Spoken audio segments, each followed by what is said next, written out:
Welcome and welcome to Module 3, Lesson 2. Now, today is going to be very exciting because we have quite a bit that we're going to cover.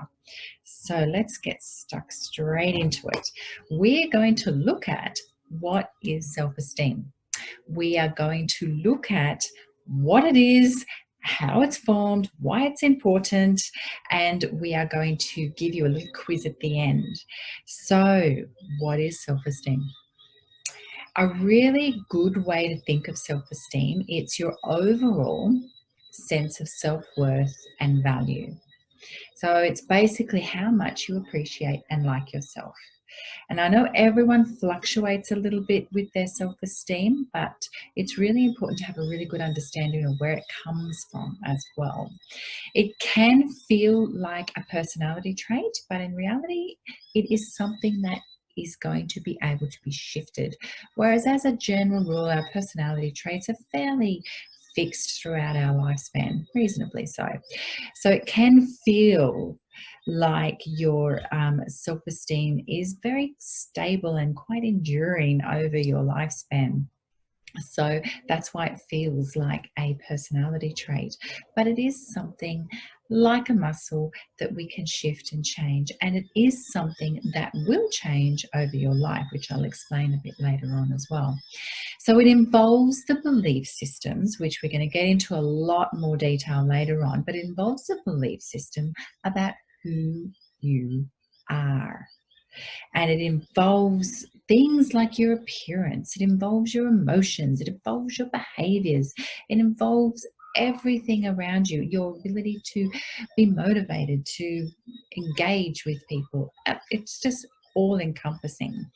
So it based on usually learned beliefs, which is why I started with self-image to start with, because it starts to get set up right back there in our youth from little tiny babies, and we start to form our self-esteem. So it's sometimes based not necessarily on facts, it's based more about our belief systems that we have grown up with and learned to become true, which they may not be. So I hope my face isn't in the middle of this.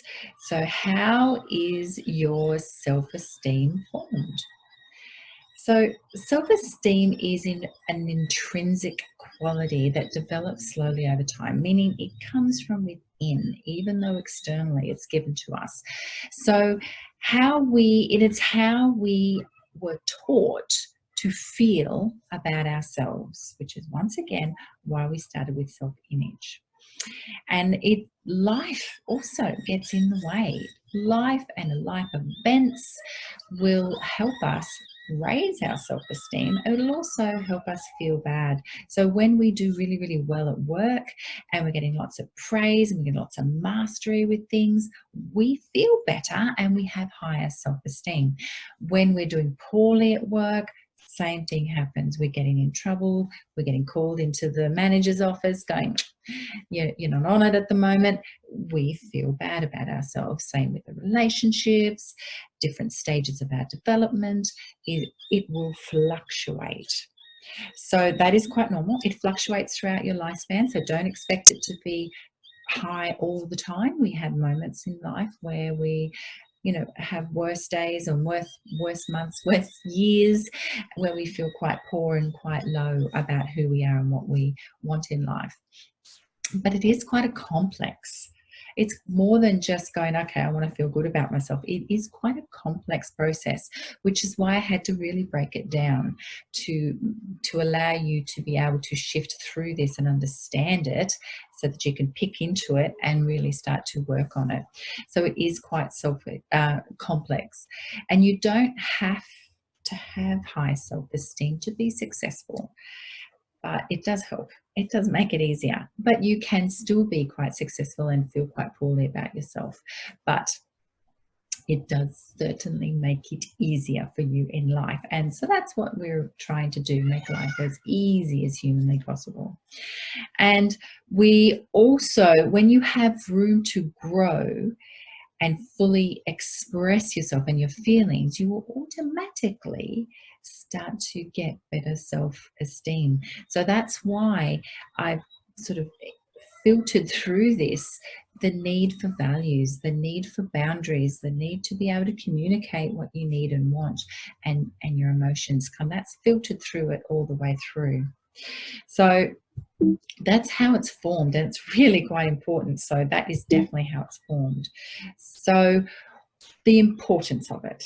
So we all know it's quite an obvious thing that self-esteem would be important, but it affects every single aspect of our life. It affects our ability to maintain healthy relationships without sabotaging them. It gives us a realistic view of ourselves, meaning we can actually take ownership for the things that we are doing wrong. We can work on things that we know we need to improve without thinking we are bad people or have lots of shame around it. And it also heavily influence our choices and our decision-making process. If we feel poorly about ourselves, it heavily influences our ability to make good choices, because we're basing it on this poor self-esteem and this place of not much worth. So we're obviously going to make some of bad choices from that particular place. It also makes, when we've got good self-esteem and we're starting to feel good about ourselves, it makes us more likely to take care of ourselves, and it makes it more likely for us to live to our full potential and be motivated. So it gives us this resilience that we all need in life to overcome adversity, because we feel and we know we have that ability to cope with whatever it is that might be coming up for us. So it does give us resilience. It also plays a massive role in motivation. And I use this analogy quite a lot because, you know, motivation is one of those things that waver with the weather. If I say I'm going to go and exercise and then it's raining outside, my motivation may be a little bit affected by that. So that's why habits are good to set up.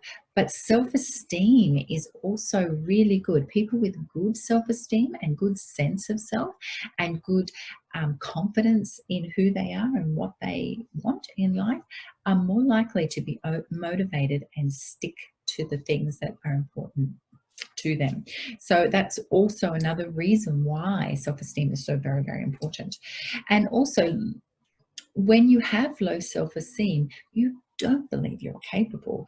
So that's why we want to tweak your self-esteem. If you're feeling like it's more on the lower side than the higher side, we need to tweak it, because we need to improve that concept around that you can do and you will be able to achieve whatever it is you want to achieve if you believe in yourself enough to take the choices to make those decisions to continue to work towards that. So it's very, very important. And then we've got what affects self-esteem. So what affects it? What makes it go up and down? Like I said to you before, it's a very complex concept, and it does fluctuate throughout our lifespan. So we know for things like parental influences have been a massive impact, because they're our major focus when we're younger on what we are, which is what the self-esteem stuff is all about, and what we want and who it's mirrored to us, who we are, what we should be, what we're good at, what we're not good at. So our parents, or those particular people in our world who we consider to be our humans, our people, they influence us. Of course the media influence us. It does. We are filtered that information constantly, and we will naturally do the compare and despair. I'm not thin like her. I'm not, as gorgeous as her. We do that compare and despair, and it causes major problems because we internalize stuff that is not our value system. It's value system that's been forced upon us by the media. So the media impacts. Friends, obviously, the people that we gravitate towards and hang around with, and what they believe about us and how we interact with them also impacts heavily on us. So if we aren't acting true to ourselves when we're around friendships, or when we're forming friendships and in those environments, we're going to feel really bad about ourselves, because the concept is there's something wrong with me. If I can't behave true to myself and I have to change who I am to fit into that role, that means there's something wrong with who I am, which is shame, which we'll talk a little bit about later. It gives us, we end up having this, what you call failure to thrive, meaning we give up before we even start. It affects our ability to be able to achieve.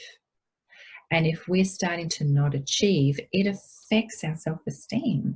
So it happens in schools all the time, where kids are labelled and are labelled a certain way: the naughty kid, the ADHD kid, the silly kid, the clown, the class clown, whatever the labels are that the school has given to those children, or the parents, or well-meaning adults.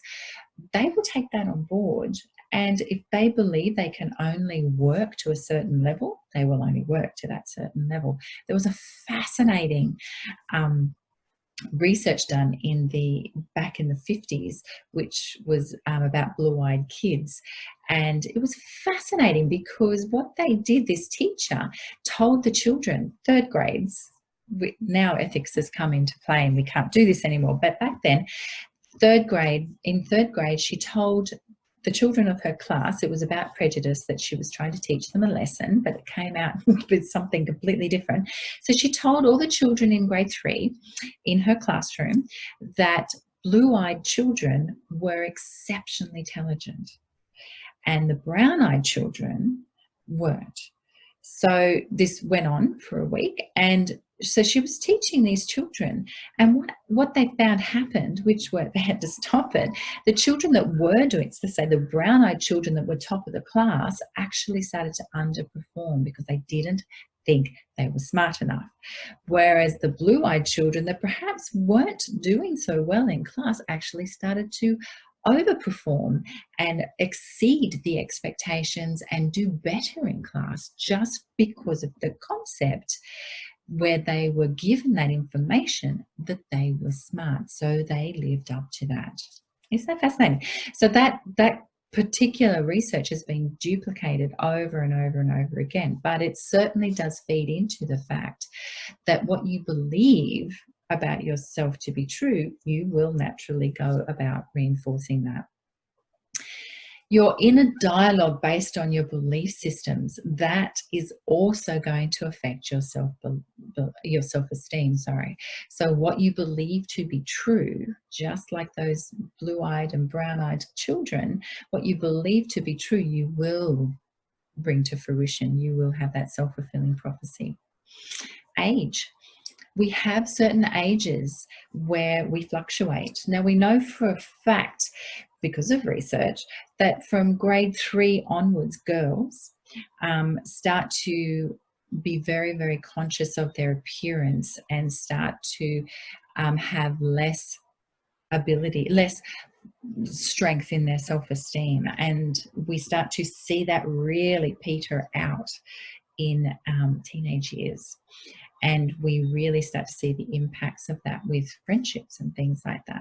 So different stages of life also, and also in the older parts of our life where we start to change our role in society, where we don't perhaps have such of a role in society, that also impacts on our self-esteem, because you've got nothing that you feel like you're gifting to society. You've got nothing that you this is the feeling, you don't feel like you've got anything to promote.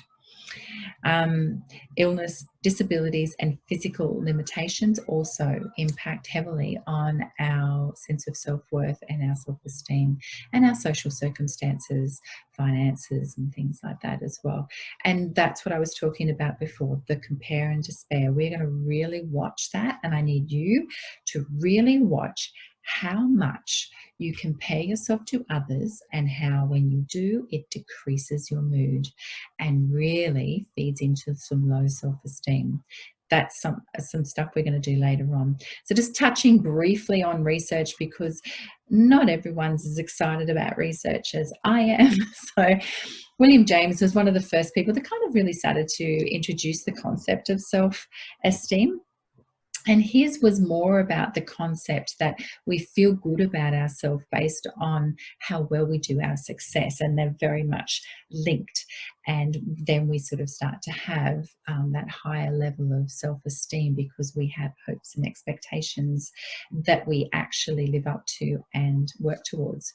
So then Cooley and Mead were two other at different times, they sort of came up with the symbolic interaction that things and people interact. So it was more about the social interactions, which we know plays a major part in our self-esteem. And then good old Freud, he pegged into it, and he came up with what I've got that picture over there, the id, the ego, and the super ego. I won't go into too much detail, but most people have kind of heard about that stuff, but that comes from Freud. And so he started to really feed into that we have self-esteem based on those things. And then the theory of mind, which is what we kind of looked at earlier on, I and me. So I is how I feel, and me is how we view ourselves. And they're the people that really started to shape that idea of self-esteem. And then we've got Abraham Maslow and his hierarchy of needs, and that love and belonging comes before our esteem, which is also the fact that we do desperately need to have social interactions. And just please keeping in mind with the research, it's not fixed. We can improve it. So if you have low self-esteem, that's why you're doing this course, and that's why we're going to be working on this particular issue. So the facts, there's a bit more of the research. Low self-esteem is linked to violence, school dropout rates, teenage pregnancies, suicides, low academic performance, and low work performance. So one of the reasons why it's so very, very important. 7 in 10 girls think they are not good enough or don't measure up. 7 in 10. That is a lot. That's astronomical. Don't measure up. They're not quite good enough. That's scary. The first self-esteem is linked to body image and attractiveness, particularly for women. That is what it's linked to. And 90% of women want to change at least one aspect of their physical appearance. 90% women. I'm the same, I get it. But that is terrible that we can't love the skin we're in. That if only I had this, that, and the other different, I'd be better. Concept is got to change, and that's what this process is about. We have got to change that, not just us in this course, but globally we need to be changing that concept. And then what is low self-esteem? So low self-esteem means you have a very negative view of yourself. So that's basically what you would think low self-esteem is. But it also links into the fact that you have low confidence. You're not happy with the way you look. You're always worrying what other people think. Your fear of failure, constantly being pessimistic, that you fail to live to your full potential in life. You have a tendency towards depression, anxiety, OCD, perfectionism. So it links to so much more, which is why we need to tweak it. Why we're not going to always expect to have high self-esteem, but we want to tweak it so that we have better self-esteem than we don't. And the beauty of what high self-esteem is that it gives us a positive view of ourselves, and it's linked to confidence in our own ability. It's linked to self-acceptance. I am what I am with all my bits that I'm not particularly okay with. It's all right. It's okay. You're able to say no. You're able to have the strengths. You're able to accept your strengths and weaknesses, that you're okay with both of them. You're able to express your needs in relationships and expect to get them met. You are optimistic. You are grounded in your values, which is why values are sprinkled all the way through this course, because you are confident enough to defend what it is you believe. There is also the other element of it when we go way too far down one end, which is when you have too much self-esteem. It goes really over the top, and that kind of has that grandiose feel about it, which is very narcissistic. And you want to be the center of attention, and you over-evaluate your gifts, we'll call them, or your experiences or your ability. So it can be damaging in relationships because you're not able to be humble and to have empathy when you are way too much on the extreme. So bit of both. So now what I've got for you to do today, I know that I'm talking a lot, but now I've got a little quiz for you to do below, and I want you to complete the quiz. It's just a little teaser. It's not meant for psychological evaluation. It's just a little teaser to see where you are. And I sort of got this from a online program for body image, so I thought it might be quite useful. It's a free resource. So please go away and try and fill out this form. Don't try, do fill out this form, and you'll get the scores and you'll do them up yourself. So you won't need to send them to me to get them scored, but just fill it out, be honest, and then get your score at the end and have a little bit of an idea of where you're at with your self-esteem. Is your self-esteem looking pretty good? It fluctuates a little bit, but I think overall I'm okay. Or is it looking very poor and you know you need to work on it? So I hope you enjoyed today's lesson, and I will see you in module 3. And I've got a little bit of a surprise for you there. Look forward to seeing you then.